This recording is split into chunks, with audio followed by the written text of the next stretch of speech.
Why do some healthcare companies become industry giants while others merely made on the map? In this $10 trillion industry filled of noises and competition, the true secret of making it come down to how you can master the art of visibility and connection. Today, we'll talk about how to leverage LinkedIn for you to not just merely posting, share content, and sell, but truly create an ecosystem of trust, value, and shared vision. Healthcare entrepreneurs, are you ready to rewrite the rules for your business so you can have more time off, a great team, and more income while creating a positive social impact? Then you are in the right place. Welcome to The Provider's Edge. I'm your host, Sabrina Rumbach. I'm a provider, an international peak performance keynote speaker, and a best-selling author. Let's open the gateway to profitability for you today. My guests and I help healthcare entrepreneurs and startup founders like you break through barriers so you can control your business, control your life, and control your future. This is your defining moment to be a disruptor in healthcare. Welcome back. Thanks, Adam, for joining us. I'm so excited for our conversation today. I think I'm someone who always love being in the LinkedIn space than anything else that's social media out there, and especially having you here who supported me in my connections and my growth messaging journey. And so just to talk about a little about Adam Franklin, he's the author of Web Marketing That Works. He's a professional speaker. Yay, the book is right there. And marketing coach and CEO of Blue Wire Media. Some of the accolades including, but not limited to, number 1 in Australia's business blog, number 7 LinkedIn expert in Asia Pacific, and number 9 podcast on Entrepreneurs Magazine's top marketing podcast. He has been teaching thousands of entrepreneurs via his online courses, coaching programs, and his weekly Blue Wire newsletter, which goes to 35,000 plus business owners worldwide. So thank you, Adam, for joining us. Thank you for having me, Sabrina. It's a pleasure to talk with you. Yes, thanks for spending the time. I always love to make the right connections, and LinkedIn has been something that works really well for me. However, when we're considering other healthcare executive leaders and innovators in the space, I believe people understand the value. However, they might not really truly understand how to go about it or consistently gaining the right connection through LinkedIn. So that's why we're bringing you the LinkedIn experts. But before we dive into those, I wanted to hear a little bit about your background and how did you find this specialty as your core focus, and how did you get interested in those? Look, Sabrina, when I first started the business, which was over 18 years ago now, we were literally knocking on doors, asking people if they wanted to buy a website, which is what we sold back in the early days. And that was very hot. It involved a lot of rejection, and we thought there had to be a better way. Now, fortunately, in those early days, it was just as platforms like LinkedIn were becoming part of what people would use on a day-to-day basis. And what that gave us was an opportunity to use these social media platforms, and LinkedIn in particular, to see how they work and to see how we could be doing marketing, lead gen, raising our profile in a much more effective way than knocking on doors in the summer heat in Australia. And so over the last 18 years, we've been originally as an agency doing the work for clients. Then we wrote the book that you mentioned earlier, Web Marketing That Works, where we put all of our ideas and insights at the time.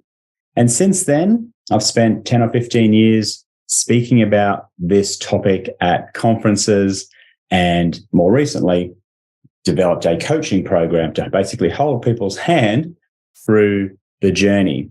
Because really, LinkedIn now gives you the opportunity to find any sort of business contact you could be hoping to connect with. It gives you the opportunity to communicate with these people. And it also gives you the opportunity to publish your own ideas so that you can raise your visibility, increase your authority, and share your powerful message with people all over the world. And that's what we're all about. Many healthcare innovators, programmers, innovation founders of the tech space, or you have a device, you have a program, you run a healthcare payer system, you're in pharma, or you have a traditional practice that's serving patients. No matter what, when we are experts in the field, sometimes it can seem like, oh, I build it, people come to me, right? Like, and I found this gap of solution, then someone else must really cherish me and buy into me. However, we all know it's not just like, oh, you build it, they're going to come. How are you unique? How are you special? There's too much noises out there already, right? And if you scroll through even LinkedIn nowadays, right? A bunch of people posting, yeah, there's a lot of content out there. If you want to try to find stuff, there's always going to be something. But to truly create that relationship, I think that's what we all value. And in medicine, I think we all pride ourselves to say, oh, our clients, these people come to me by word of mouth. Amazing. But how are we doing it? Consistently creating those relationships and not so passive, right? Like, oh, I'll wait for someone to contact me. That's just not going to amplify and accelerate those big mission that we wanted to create. So for you, I remember some of the company that I sat on the board for, they still have those old way, knocking on each doors of physician practices, teaching them about this new solution. Yes, your insurance pay for it. Yes, you can get reimbursement, but it's so time consuming. Instead of we can do much better way, more effective way, and streamline the right people to connect with. So how did all that come about? Like, and have you found that algorithm changing, things are changing, but perhaps some type of fundamental things don't change? Look, a lot of the fundamental stuff doesn't change, Sabrina. I mean, it's relationships, it's having a good product and actually sharing that message with people so that they can learn the message and benefit from that too. One of the key points that you made there is that there's only so many hours in a day to be doing the one-on-one meetings and phone calls and Zoom calls. And what LinkedIn in particular, but all digital platforms allow you to do is to complement what you're already doing and have the digital version of you do a lot of the heavy lifting. Now, I don't know about you, but there's probably only, 10 or 12 half-hour meetings you might be able to pack into a single day. And when you think about your message and the value that you bring to the world, if you're only speaking to 12 people a day, then there's a lot of people that you're not talking with. And so the value with LinkedIn is being able to share that message with more than one person at a time. Now, I'm certainly not saying don't do the one-on-one meetings. Continue to do those, absolutely, because the relationships are so valuable. But what this idea of using LinkedIn allows you to do is to be reaching way more people and allowing them to know, like, and trust you and know, like, and trust your product or your practice or your business so that you can be open to more opportunities. You can have more people know about your business. And then when you do have the one-on-one meetings or phone calls or Zoom meetings, these people already know a lot about you and your product. So you can be way more productive and effective and valuable when you do have the in real life or in-person meetings. Yeah, and then I believe LinkedIn is bought by Microsoft. So if you type in anybody's name, LinkedIn is always going to be the first on the search of your Google search. And therefore, if you have no appearance on LinkedIn, then people are going to be iffy about who you truly are. And we are not saying you have to post every day and multiple times a day. That's not what LinkedIn is about. It's not the pretty pictures of Instagram. It's not the carnival of TikTok. And it's not we have no idea what Facebook is doing, right? And it's really that people, they are having videos. Perhaps you don't like to be on camera. Don't do that. Like perhaps you like to write. There's a LinkedIn newsletter. And there's also LinkedIn audio that kicked off last year. And I actually repurposed our podcast to LinkedIn audio and then opened up for people who wanted to be on stage and have a conversation afterwards. So I think there's so many ways that we can be creative about leveraging this platform and really represent ourselves or our organization. What do you see is some good ways to find the right people when it comes to, as you're saying, we don't have to limit ourselves to having half our conversation with only so many people in a day, right? And now we can actually proactively find the right people. And I believe, number one, you tapped on, we have to know how to say things, right? We have to represent a clear message and valuable product. So we have to define that first. And then the next step really is be creatively intentional on search these people out. Absolutely. And before we go introducing ourselves to new people on LinkedIn, it's really important to make sure that our own LinkedIn profile is up to date and that we're putting our best foot forward. Just like we would get, dressed and do your hair and brush your teeth before meeting somebody in real life, it's really important to make sure that we do the same with our digital profile, in particular LinkedIn, because as you mentioned, when people type in your name, there's a very high likelihood that LinkedIn is going to be the first result that shows up. It'll be the first thing people click on. And it's really important that firstly, you have a presence, and secondly, that it is accurate and it's reflective of who you are and what your business is about. So once you've got that profile up to date, then you're well placed to then be reaching out to new people. And your question was, how do we find these people? Well, the good thing is that there's hundreds of millions of people on LinkedIn, all with their job titles and their companies and their industries and their location and all of this valuable information. So if you're looking for peers or partners or other health tech providers or whoever your ideal client is, you can run a very simple search on the free version of LinkedIn. Or if you want to be slightly more sophisticated, you can use their paid product called Sales Navigator. And then you can literally find a list of all these names of people that you are looking to connect with. And when you compare that to the olden days before LinkedIn, very often what was common practice back then is that people would buy databases of all these names and email addresses and phone numbers of those ideal prospects. But the problem with that was, one, it was super expensive, like tens of thousands of dollars. And the second problem with that is that the data that you would buy would be out of date. People would change jobs, they would change emails, they would sell their business. And so what you had was a whole list of names that weren't much use to you. Now, LinkedIn provides that for free, and you can use it to find all the types of people you would ever want to connect with. Yeah, it's such a good point. Yes, LinkedIn does restrict you on how many new connections you can reach per day, but you can find these connections.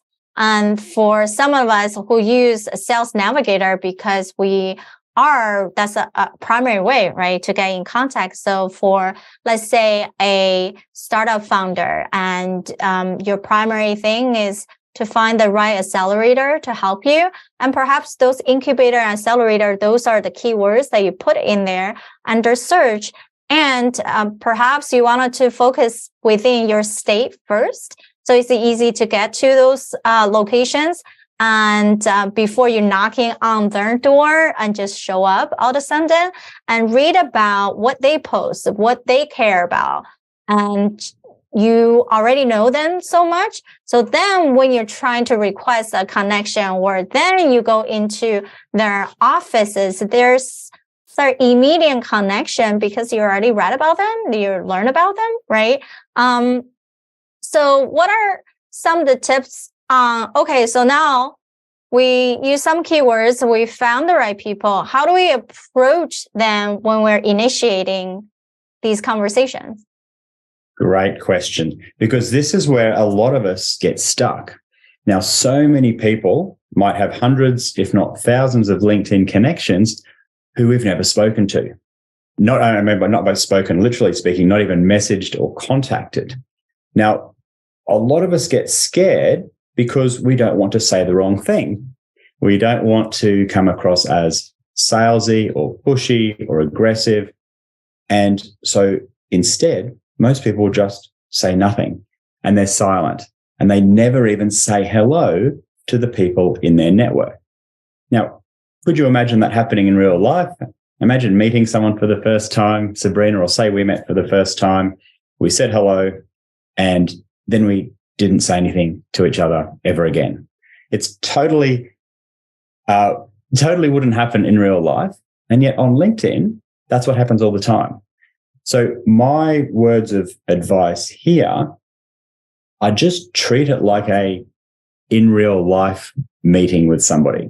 So if you meet, say hello, ask them a question, ask them how they're doing, mention something that you admire about their body of work, make a conversation starter just like you would in real life, and then let the conversation evolve from there.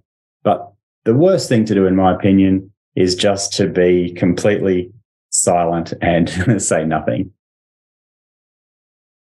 That's such a great point, because you definitely see that, right? Or people who always do congratulations on your birthdays, happy birthday wishes, or congratulations for any promotions. But when you actually try to have a conversation with them, they don't say anything back. Or you can be like the one who's like, oh, thanks. And then you don't really say anything substantial. Then you actually lost that connection. And something I always do for my birthday wishes is that I actually just record really quickly because typing is too slow for me. So I goes like, hey, thanks. I actually had a great weekend doing XYZ. What do you do during your time off? Right? It can be so simple that doesn't have to be related to their work and something super complicated. Lower down their guard, just have a basic conversation, then lead into other things that perhaps pertinent to what you're looking for to having expansion of conversation. What would you say for those who you haven't connected with, right? Now we search for this list. What type of message that people should add in that initial message request that's more likely for people to accept the request instead of thinking it's a bot or these people will have no idea who you are and they just simply ignore it? Okay, so when we're reaching out to new people on LinkedIn, yes, you can add the note. And I recommend doing that. Although the thing in my experience that makes the biggest difference is your headline underneath your name on your profile, because that is what people see when that connection request comes through. So that headline is your opportunity to convey your credibility, to say who you are, who you help. And if that is optimized and you're putting your best foot forward, people will often accept your connection request, even if there's no note. That said, I always like to add a note because I think it's personable. But again, we don't want to overthink it and be too familiar or anything like that. We can literally say, hi, Sabrina, I really like your profile. It would be great to connect. Or as someone who's a healthcare leader, I would love to connect, or I'd love to invite you to my network. We don't need to drill back onto their LinkedIn profile and say, hey, I saw which college you went to and that you did this sport. And, that's a bit too familiar. And I don't think we would do that in real life. We would say, hello, nice to meet you. And then we would let the conversation evolve. And when it's a conversation starter, or further into that conversation, we could then bring up stuff like, oh, I saw you did this, or I saw you did that, and use that rapport further down the track. But the outreach message can be very simple. Yeah, definitely. I think all of us, sometimes we complicate things too much. And even when me and Adam was talking about, when I reached out to this one person who's also a healthcare podcaster, I'm just so excited. I'm just like, yeah, creative mind doing things. But when you say too much, then people don't know what to respond to that, right? And they're just like, thanks. And then, yeah, they do accept you, but then what are you going to say next, right? So hold back a little bit, get little sprinkles of exciting things in there, and then plan out what are you to say next, perhaps, right? Ask a question, perhaps even have a few questions in mind. What I like to do usually is I love to attend events of people who I follow in the space. Someone who's like a female founder or a female investor, when they host this audio event or live event, whoever is actually attending the event, I like to connect with them. Of course, check out their profile, if that person is going to be aligned with what you're doing. And all I say is, hey, so-and-so, great to connect with you at so-and-so's event. Love to learn more about what you're doing. And that gives people a sense of like, oh, how did you find me, right? Not just like weirdly you found them. And then some other invitation that I have accepted are simply another healthcare provider saying, hey, I would love to meet more people in the Houston space. I found your profile, let's connect, right? So it can be as simple as it is, and then figure out something about their post or whatever that they're doing to continue that conversation. Is there a way? I would say sometimes that I get challenges on LinkedIn is that when you have multiple messages, sometimes you forget who you talk to, or you needed to follow up. Is there some suggestions you have for those sense where you're not going to be like initial excitement, talk to people that you never heard from that person again, right? Exactly. It is very tricky to track the conversations in LinkedIn. And so what I recommend doing, and what I help my coaching clients do, is to have a spreadsheet where you keep a list of all the different names of the people that you've reached out to, and then keep track of where the messaging is at.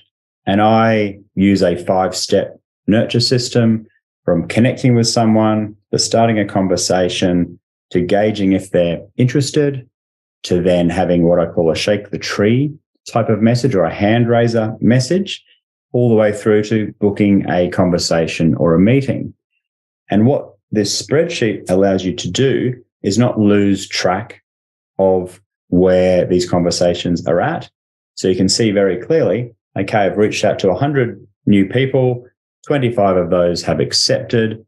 I've started a conversation with 10 of those people. And what that means you can do is, if people don't respond to a message, you can go back and follow them up. And when they do respond, you can advance that conversation to the next stage by asking a new question.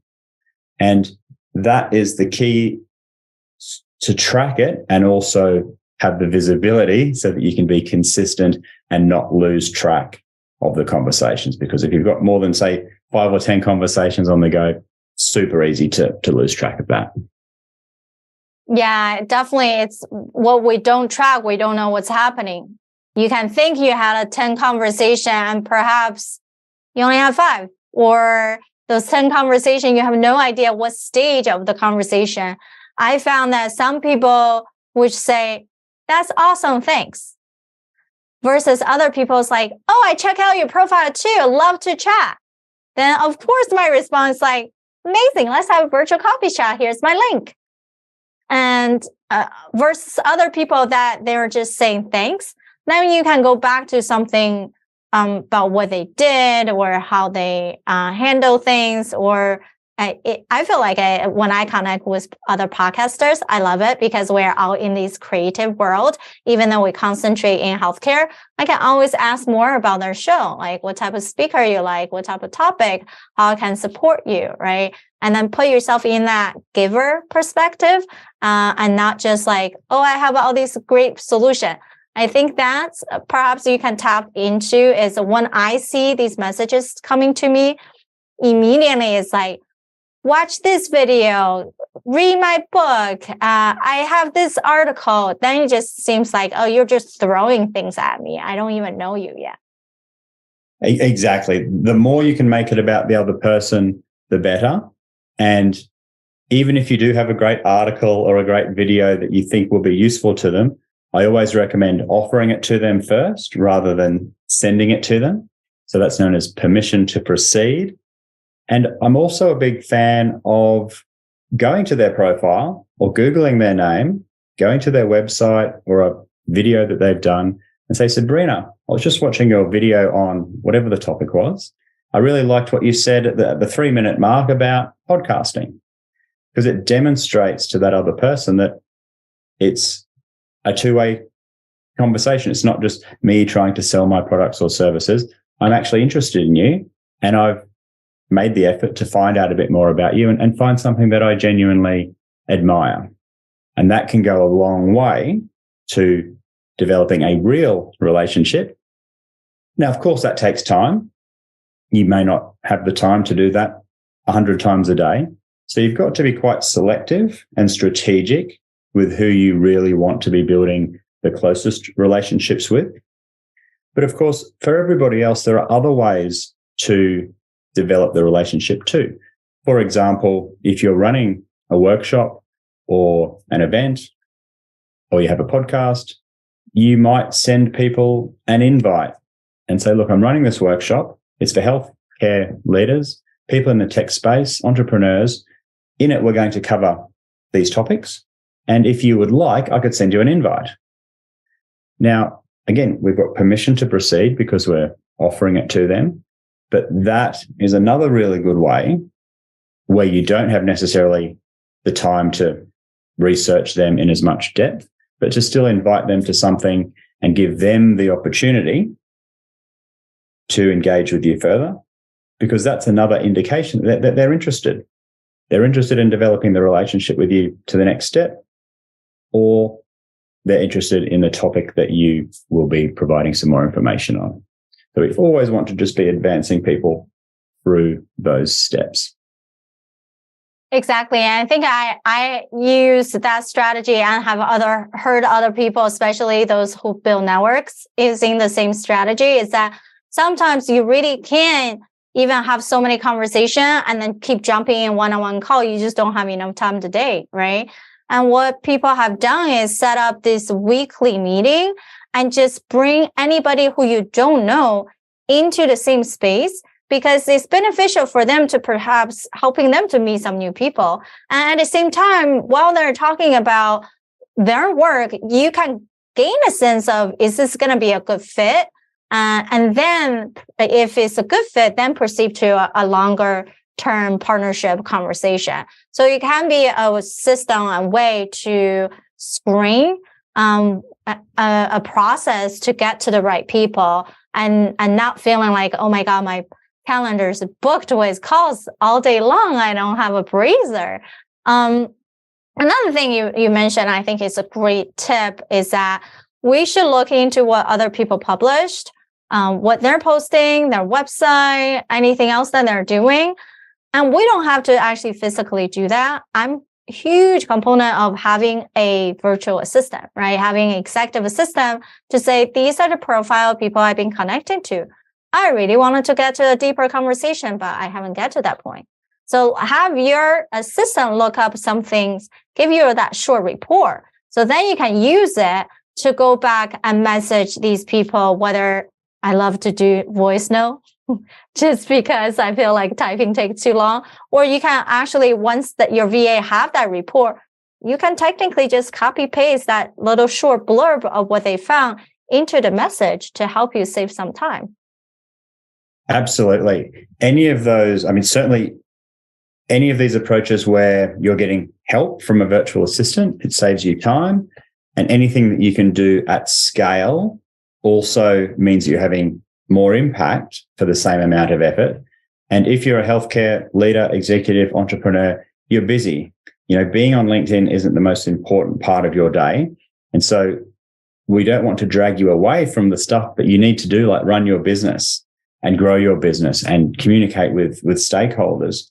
But what we do want to do is maximize the things that you do best and get help from assistance or technology to do the other parts. And that's where the publishing of the content is so valuable to executives and entrepreneurs, particularly in healthcare, is that you could record a short video if you prefer talking to typing. If you prefer writing, you could write, as you mentioned earlier, a newsletter or an article or a post. But when you do that, you'll be showing up in the newsfeed of probably hundreds, if not thousands, of people. And if you've been strategic in growing your network with the right types of people, those people are going to see your content. Some of those people are going to engage with it. They're going to leave a comment, or they're going to like it, or they're going to share it, or they're going to private message you, or they're going to vote in a poll. And if and when they do that, that's a really good indication that they are interested in what you have to say. So you could then start a private conversation with those people because you know that there is a degree of interest already. And so that's, again, the content side of it is the digital version of you doing the heavy lifting. Like, it might take you 5 minutes to record a short video, maybe 10 minutes or 20 minutes to write a LinkedIn post. But what you're doing then is you're staying top of mind with 100 people or 1,000 people. And that is such a good way to be remembered and to share your insights and to be visible and to raise your profile, that it works really well because 99% of people on LinkedIn are lurkers. They are on the platform, they log in every day, they scroll through the newsfeed, but they never, or 99% of people never publish content. They never leave a comment on other people's stuff. They don't private message people.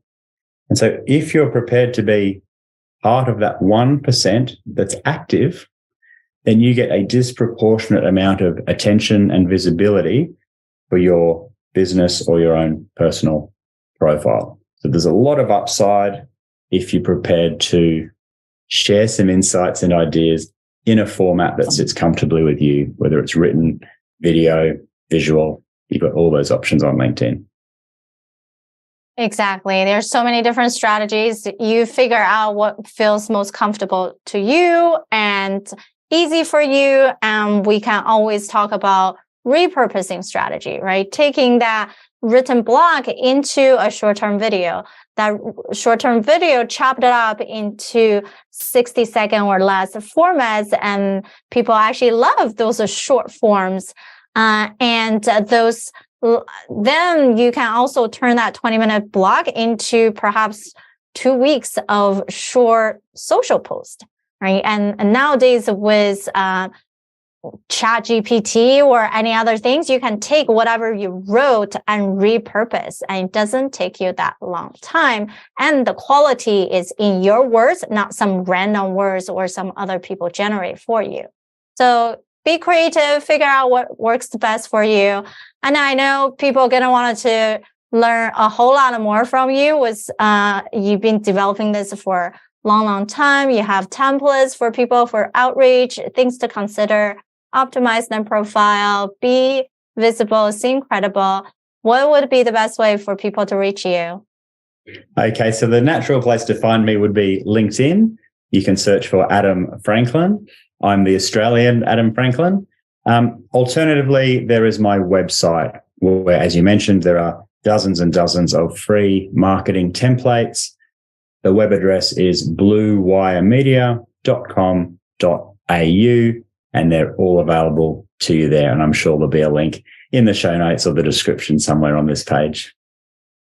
Perfect. Thank you so much, Adam, for spending time with us. And I'm sure people walked away with so many different tips.